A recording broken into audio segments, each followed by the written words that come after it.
Salut tout le monde, je vous retrouve aujourd'hui pour vous partager mes envies de lecture pour la saison de l'automne. C'est-à-dire que je me suis constituée une pile à lire assez ambitieuse, on va pas se mentir, que je vais essayer donc de lire à partir du premier jour de l'automne, donc lundi 22 septembre, si je ne dis pas de bêtises, et que je lirai jusqu'à mi-décembre, donc jusqu'à l'arrivée de l'hiver. C'est un exercice que j'avais déjà commencé à faire cet été pour le mois de juillet-août, où je m'étais constituée une pile à lire avec plein de choses qui me faisaient envie, et autour aussi de certaines thématiques que je trouvais associées à l'été. Donc j'avais bien aimé faire cet exercice-là, et il y a quelque chose d'assez plaisant, je trouve, à choisir dans les livres qu'on a chez soi pour constituer quelque chose avec des thématiques.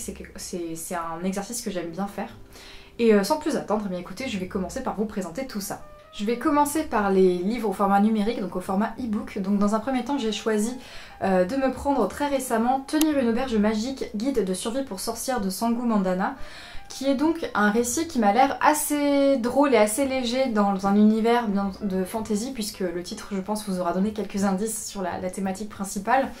On va suivre donc une sorcière qui a perdu ses pouvoirs. En fait, elle a perdu ses pouvoirs suite à un rituel qui était interdit, qu'elle n'aurait pas dû faire. Et elle se retrouve réduite depuis plusieurs années à s'occuper d'une auberge magique et de ses clients. Jusqu'au jour où je crois que par l'intermédiaire d'un de ses clients, elle va trouver un moyen de pouvoir retrouver ses pouvoirs. Et donc elle va essayer de suivre cette piste pour retrouver ses pouvoirs. J'en sais pas plus, ça a l'air assez sympa comme je disais, assez léger, avec un peu d'humour aussi j'ai l'impression. Donc je me suis dit que ça serait une bonne lecture d'automne puisque voilà, la thématique de la magie, des sorcières qui fait un petit peu penser à Halloween, mais en même temps un thème assez léger, quelque chose d'assez tranquille. Donc je me suis dit que ça serait bien d'avoir ce type de lecture dans ma pile à lire. Autre bouquin que j'ai pris en e-book sous cette même thématique un petit peu, c'est un livre de Victoria Schwab qui s'appelle Bury Our Bones in the Midnight Soil. Je crois que c'était traduit en français par Nos os retourneront à la terre, il me semble, aux éditions Lumen. Je sais que c'est un livre qui a fait pas mal parler, en tout cas je l'ai beaucoup vu à un moment donné, et je crois que Victoria Schwab, que je ne connaissais pas du tout avant, est une autrice assez connue dans l'imaginaire. Voilà, je vais découvrir, je ne connais pas du tout. J'ai pris le livre en anglais parce que j'avais cette année envie de lire un peu plus de livres en anglais par rapport aux années passées. C'est pas quelque chose que je fais souvent parce que je sais que mon rythme de lecture est quand même beaucoup plus lent quand je lis en anglais et ça me frustre un peu. Mais j'en ai lu quelques-uns cette année et ça s'est bien passé, donc j'essaie de rester un petit peu dans cette dynamique, même si, bon, évidemment, je vais pas tout lire en anglais, c'est pas possible, je fais de mon mieux. Côté histoire, je crois que je me suis vraiment globalement arrêtée au fait que j'ai vu que c'était une relation amoureuse à travers les années ou à travers les siècles, même je crois, entre deux femmes vampires. Je me suis dit, ok, vampire lesbienne, il y a moyen que ça soit vraiment bien. Ça se trouve, ça sera pas terrible, mais écoutez, moi ça m'a plutôt tenté comme histoire et je me suis dit, on est toujours dans la thématique automne, Halloween, tout ça, donc allons-y. On reste sur une thématique commune avec un autre livre en anglais, mais cette fois je sais que celui-là je vais pouvoir le lire et que ça sera de mon niveau, je pense. C'est Kiki's Delivery Service de Eiko Kadono. Donc c'est le livre qui bien sûr a inspiré le film de Hayao Miyazaki, Kiki la petite sorcière, donc du studio Ghibli, qui est un film que j'aime beaucoup, comme globalement tous les films du studio Ghibli et l'animation japonaise en général, j'aime beaucoup. Je me suis procuré la version anglaise de ce livre parce que, comme vous pouvez le voir, la couverture est vraiment hyper mignonne. Je ne sais pas si on verra bien, c'est illustré en fait, et même à l'intérieur du livre il y a quelques illustrations assez marrantes. Voilà, la lumière avec un petit chat qui est très mignonne. Il y a plusieurs illustrations pour accompagner ce livre et il y a même des petits jeux, je crois, à la fin. Je crois qu'il y a des petits quiz ou un petit quelque chose comme ça, je crois. Ça avait l'air rigolo. Donc voilà, donc l'édition, je crois que c'est les éditions Puffin Book qui sont très jolies et que j'aime beaucoup. Donc on verra, ça pareil, ça sera une lecture assez légère, je pense, plutôt tranquille pour l'automne et toujours dans cette thématique de l'image de la sorcière. Encore un autre livre en anglais, mais alors là par contre on n'est plus du tout dans la même ambiance, c'est A Darker Shade, qui est un recueil de nouvelles qui ont été rassemblées par Joyce Carol Oates, qui est une autrice dont j'entends beaucoup parler et qui, j'ai l'impression, est vraiment une autrice très très appréciée. Je ne l'ai jamais lue et ce sera l'occasion de la découvrir aux côtés d'autres autrices, puisque c'est un recueil de nouvelles horrifiques autour du body horror. Donc avec Joyce Carol Oates, Margaret Atwood, Raven Leilani, Lisa Tuttle, Tananarive Due, Megan Abbott, etc. Il y a à peu près, je crois, environ une quinzaine de femmes, j'ai l'impression, qui ont écrit des nouvelles dans ce livre. Donc c'est en anglais, donc toujours un peu cette notion de continuer à essayer de lire un petit peu en anglais. Je me rassure en me disant que c'est un format de nouvelle, donc si jamais, je pense que le niveau va peut-être un peu changer d'une nouvelle à l'autre, je pense. Il y a des nouvelles plus ou moins longues, plus ou moins courtes. Voilà, donc je verrai ce que ça donne. L'aspect body horror, je me faisais un peu peur quand je l'ai pris. Et pour avoir commencé cette année à lire un petit peu de littérature horrifique et un peu de body horror, je me dis que ça va peut-être aller, on verra en tout cas. C'était un autre objectif de mon année, de lire en anglais et aussi de lire des choses plus horrifiques dans les textes. C'est pas quelque chose à laquelle j'ai été beaucoup confrontée dans ma vie de lectrice, donc j'aime bien un petit peu essayer de découvrir de nouvelles choses et ça en fait partie. Je suis épuisée, la rentrée ça m'a tabassé. Vraiment, moi je suis pas contente d'arriver en automne parce que c'est vraiment la saison qui me détruit mentalement et physiquement. C'est marrant parce que objectivement j'aime beaucoup l'automne. Au fond de moi j'aime vraiment beaucoup l'automne. J'adore la couleur orangée, les feuilles qui tombent, le côté brumeux, tout ça, les ténèbres, j'adore. Mais mon corps par contre il aime pas du tout. Je vous le dis, à chaque fois qu'on arrive en automne, je suis pas bien. Vraiment, physiquement, je sens que tout mon esprit s'abat, la dépression, tout ça. C'est terrible, alors que objectivement c'est une saison que j'aime beaucoup, mais l'été me fait je pense 10 fois plus de bien que l'automne. Voilà, c'était un petit moment tristesse. Toujours sur la thématique de l'imaginaire, j'ai choisi de lire Mortels Immortels de Mary Shelley. Donc c'est un recueil de 3 courtes nouvelles qui sont un petit peu axées, j'ai l'impression, sur les tourments, ils disent les tourments amoureux. Moi j'ai l'impression que c'est quand même un peu plus sur des questions existentielles, j'ai l'impression pour les 3 personnages, en tout cas ce qui est dit du résumé. Donc on verra, j'ai hâte de lire ça. J'ai très peu lu de Mary Shelley à part Frankenstein qu'on trouve disponible en librairie sous à peu près 50 éditions différentes.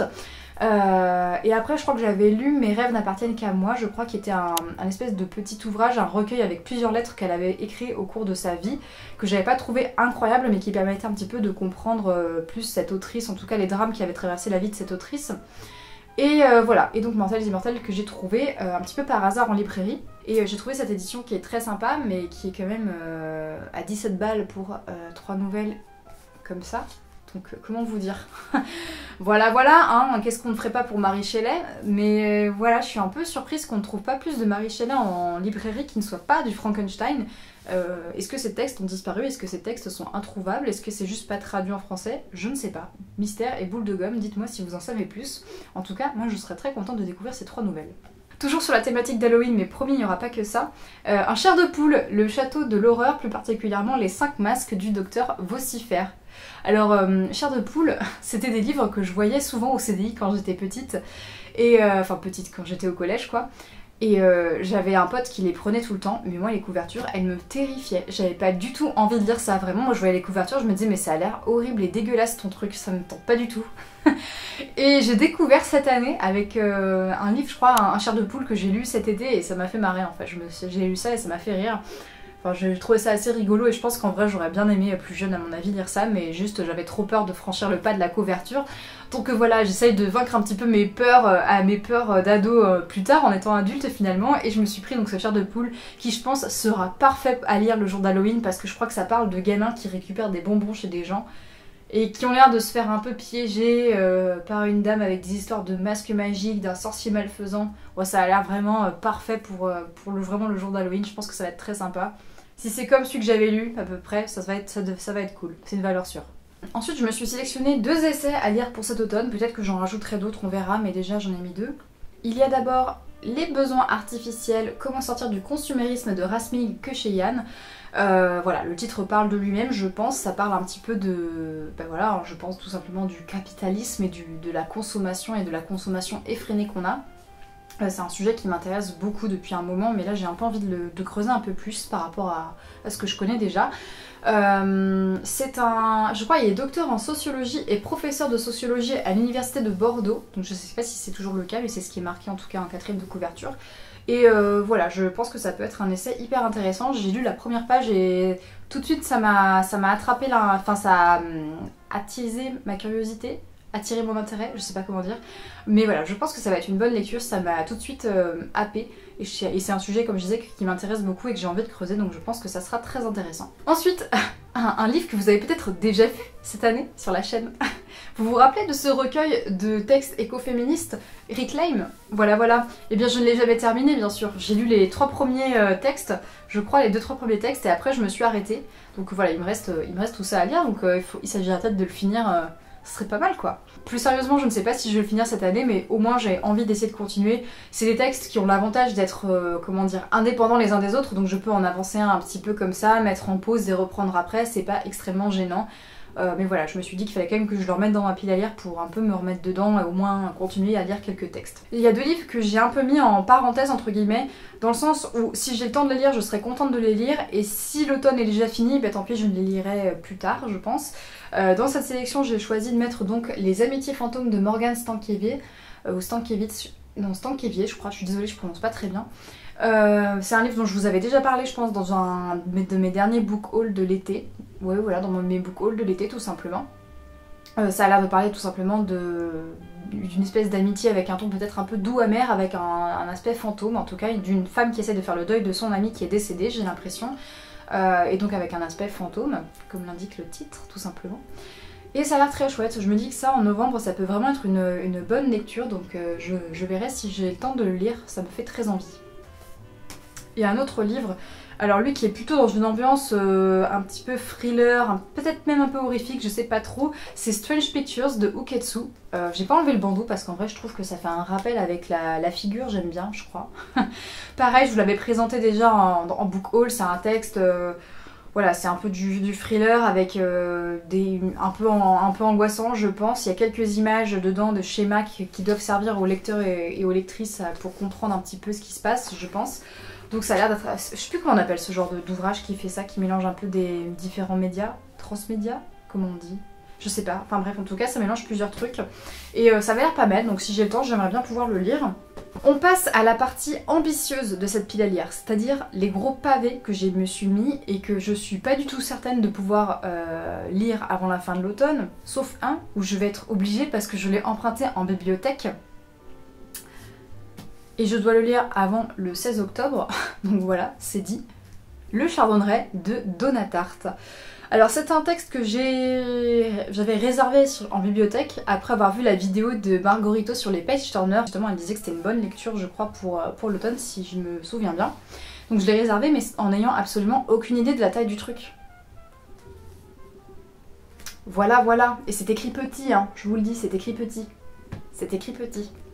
Donc voilà, je pense que c'est la lecture que je vais commencer dès le 22 septembre afin d'avoir le temps de le finir. Et puis sinon c'est pas grave, je prolongerai mon prêt, j'essaierai de me débrouiller, je pense que je ferai un peu de négoce à la bibliothèque. mais waouh, c'est vraiment un énorme pavé, je m'attendais pas à ça en fait. Moi je m'étais dit, oh, ça doit faire 400 pages max. Non, non, non, non, ça fait pas 400 pages, hein, je vous le dis. Donc bon, ça a l'air intriguant en tout cas comme résumé. C'est l'histoire d'un jeune garçon qui avait apparemment l'habitude d'aller au musée avec sa mère plus jeune, jusqu'à ce qu'il y ait une histoire d'attentat si j'ai bien compris, et depuis le garçon est devenu adulte et se balade sans arrêt avec la toile du Chardonneret. Donc c'est la toile qu'on voit ici, là c'est avec ce petit oiseau, enfin le Chardonneret. Il transporte cette toile partout avec lui et il y a un peu un truc de, je crois qu'il se sent un peu traqué apparemment. Alors est-ce que c'est de la paranoïa? Est-ce qu'il est vraiment poursuivi par des gens? Ça c'est ce qu'on va découvrir je pense. Et il est dit, alors le mot qui m'a vraiment convaincu de le lire dans le résumé de la 4e de couverture, c'est thriller. Ça faire que c'est un bon page turner. Donc on verra ça. Je n'ai jamais lu Donna Tartt, donc ça sera une découverte de cette autrice. Et puis bah écoutez, j'espère que ça va me plaire parce que j'avoue que si j'accroche pas trop, 800 pages quasiment, ça va être un peu long. Mais écoutez, moi j'ai confiance. Je pense que ça sera une bonne lecture. Voilà. Ensuite, il me reste 2 pavés à vous présenter et c'est un petit peu particulier parce que ce sont 2 livres que m'ont prêté mes parents respectivement. Donc il y a un livre prêté par ma mère et un livre prêté par mon père. Je vais commencer par celui que ma mère m'a prêté, c'est Joyce Carol Oates, La fille du fossoyeur. Elle m'a dit, tu vas voir, elle m'a dit si t'as jamais lu cette autrice, bah, prends celui-là, il est vraiment bien, elle m'a dit. Et donc c'est un livre qui a l'air de respirer la joie de vivre, vraiment. Déjà, fille du fossoyeur, ça met un petit peu l'ambiance. Et globalement, de ce que j'ai lu du résumé, c'est une famille d'émigrants allemands qui fuient l'Allemagne nazie, donc dans les années 30, qui arrivent dans l'état de New York et qui se retrouvent un petit peu, comment dire, il y a un peu une chute sociale, je sais pas comment on pourrait le dire, mais le père qui était professeur de lycée se retrouve à devenir fossoyeur, la famille subit de la misère, des humiliations, il y a l'air d'avoir un peu de... J'ai l'impression qu'il y a des choses un peu violentes en termes de... comment dire, d'enfance. Enfin, apparemment il y a une tragédie familiale dont est témoin Rebecca, le personnage principal, qui est la Benjamine des enfants. Et par la suite, on va suivre cette jeune fille qui va grandir, qui va devenir une femme, qui va se marier avec un homme qui apparemment est violent. Et elle va tenter de fuir pour protéger son enfant et tenter de se reconstruire. Voilà, donc je pense que ça respire pas la joie de vivre, hein, comme je vous le dis, de ce que j'avais pu comprendre du résumé, mais écoutez, je ne connais pas du tout Joyce Carol Oates, et là j'ai déjà 2 textes d'elle à lire pour cet automne, donc ça sera un petit peu ça sera intéressant de voir ça. Et voilà, je vous en dirai plus quand je l'aurai lu, bien sûr. Et l'autre livre, c'est un livre donc, que mon père m'a prêté, c'est un livre de Dan Simmons, qui est un auteur que vous connaissez peut-être parce qu'il est très connu dans le milieu de la science-fiction, même si je crois que c'est assez costaud ce qu'il écrit. J'ai jamais lu ce qu'il a fait encore en termes de science-fiction, enfin je crois que je ne l'ai jamais lu tout court. Mon père m'avait parlé d'un roman qu'il avait écrit qui s'appelle La Terreur et qui raconte l'histoire de 2 bateaux qui se perdent dans les glaces. Et ça avait l'air absolument incroyable, en tout cas il me l'a vraiment très bien vendu. Je crois même qu'il y a une série qui a été adaptée de ce roman. Je pense que je le lirai, si ça me plaît en tout cas, celui dont je vais vous parler, je pense que je vais lire La Terreur. Mais en tout cas, là ce que je vais lire pour cet automne, c'est un roman qui s'appelle Drought. Et vraiment là, c'est un livre qui m'a l'air d'être parfait pour vraiment fin octobre, novembre brumeux. Je vais vous lire le résumé, vous allez voir qu'on est vraiment bien dans la thématique.